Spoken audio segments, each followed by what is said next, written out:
Fun অনেক ভয় পাইছি রে।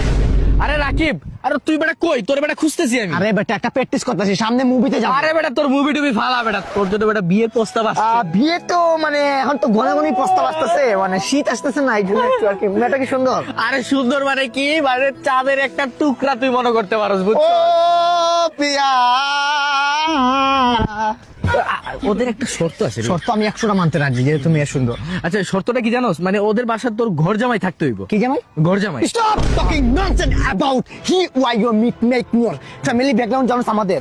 হ্যাঁ, জমিদার চিনোস, তালুকদার চিনোস, ওই সব টপ করে আমরা শেখ বংশের পোলা বেটা। আর তুই ওই জায়গায়, তুই যদি আমার বন্ধু না হইতি, একে তুই আমার বন্ধু, 2 নম্বর তুই গটক, 3 নম্বর তুই দালাল, তাই তোর আমি তোরা মারতে পারতেছি না। তোর কারণে যদি আমার আইনে হাত তোলা নিষেধ না, তোর উপর আমি হাত তুলতাম আজকে, তুই কল্পনা করতে পারতি না। মুখে লাগাম দিবি আজকে থেকে, পর থেকে তোর বইলা দিলাম। ব্যাকগ্রাউন্ড কি জানোস? শ্বশুর বাড়ি গরজামের মানে কি থাকোস? গুলামি চিনোস? বাপের সকালে উঠে কি খাই আমরা জানোস? ডিম, দুধ, কলা, আপেল, আঙ্গুর, মালটা, এইসব খায়। এসব রিস্কিটা যারা তারা খায়। তুই কেমনে বললি এই কথাটা? হ্যাঁ, শ্বশুর বাড়ি আমি গুলামি করবো, আমার দেখা মনে হয় চুল দেখতো, হ্যাঁ 7000 টাকার হেয়ার কাটিং মারাই প্রত্যেক জায়গায়। বেশি কথা বলো সব সময়। তুই কি ভাবছিস তুই এটা বলবি মেয়ে সুন্দর আর আমি রাজি হয়ে যাবো?